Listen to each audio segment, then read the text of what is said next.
Պարսից ծոցում դարձյալ պայթյունավտանգ վիճակ է, Արևմուտքն Իրանի դիմադրությունը փորձում է կոտրել ամեն գնով։ Միացյալ Նահանգների նախագահը շարունակում է սպառնալիքների տարապ տեղալ Աբրահամ Լինքոլն հզոր ավիակրից հետո տարածաշրջան ուղարկելով ռազմական արմադան, նավատորմը։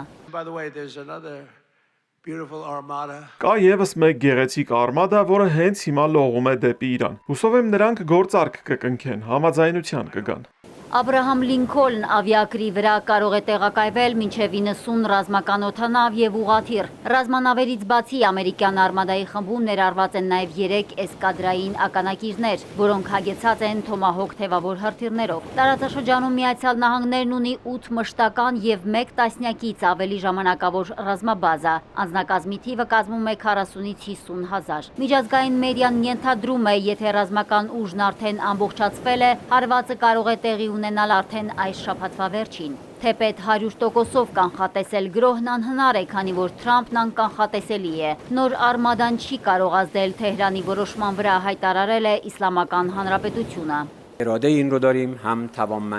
Ավիակրի ժամանումը չի ազդի Իրանի կամքի և ժողովրդին պաշտպանելու վճռականության վրա։ Մենք ունենք և կամք, և Իրանը պաշտպանելու լիարժեք կարողություն, հենվելով մեր ժողովրդի և տասնամյակների ընթացքում ձեռք բերված փորձի վրա։ Ցանկացած ագրեսիայի կպատասխանենք ամենահզոր ուժով։ Իրանի արտգործնախարարության խոսնակի պնդմամբ տարածաշրջանում արտաքին ուժերի տեղակայումը և սպառնալիքները խախտում են միջազգային իրավունքը։ Իրանամետ ուժերն ու խմբավորումները նույնպես պատրաստ են արձագանքել, եթե Վաշինգտոնը գնա կտրուկ քայլերի։ Հութիները խոստացել են Կարմիր ծովում վերսկսել նավերի վրա հարձակումը, իսկ Հզբոլլահը պատրաստ է պատերազմ սկսել։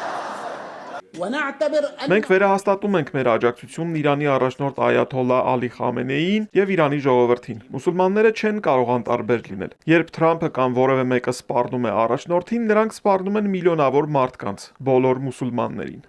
Իրանի հարցում Վաշինգտոնն ունի Թել Ավիվի անվերապահ աջակցությունը։ Թրամփի հետ գրեթե համաժամանակյա ռեժիմով Թեհրանին սպառնում է նաև Իսրայելի վարչապետը։ Եթե Իրանը սխալ թույլ տա ու հարձակվի մեզ վրա, անհավանական պատասխան կստանա։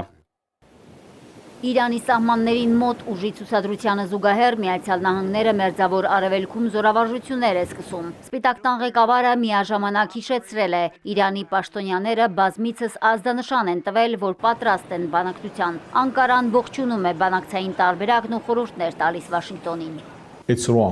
It's wrong to attack on Iran. Սխալ է Իրանի վրա հարձակումը, սխալ է պատերազմը նորից սկսելը։ Իրանը պատրաստ է բանակցել միջուկային ծրագրի շուրջ։ Ամերիկացի ընկերներին իմ խորհուրդն է՝ փակել այդ փաստաթղթերը մեկ առ մեկ իրանցիների հետ։ Սկսեք միջուկայինից, մի ներկայացրեք այն որպես փաթեթ։ Եթե հարցը փաթեթով եք դնում, մեր իրանցի ընկերների համար շատ դժվար է լինում այն յուրացնել։ Ավելին, դա կարող է նրանց համար նվաստացուցիչ թվալ եւ դժվար բացատրելի ղեկավարությանը։ Իրանը կարող է կատարյալ տեղ զբաղեցնել տարածաշրջանային կարգում։ Ըստ ամերիկյան պարբերականների Միացյալ Նահանգները մտադիր է խոչընդոտել ծովային ճանապարհով իրանական նավթային հոսքը դեպի Չինաստան։ Վերլուծաբանների կարծիքով խնդրի հանգուցալուծումը կախված է նրանից, թե Իրանի առաջնորդներն ինչ զիջումներ են պատրաստ առաջարկել Վաշինգտոնին, եւ արդյոք դա կգոհացնի Թրամփին։ Մարիկ Օստանյան, Էպիկենտրոն։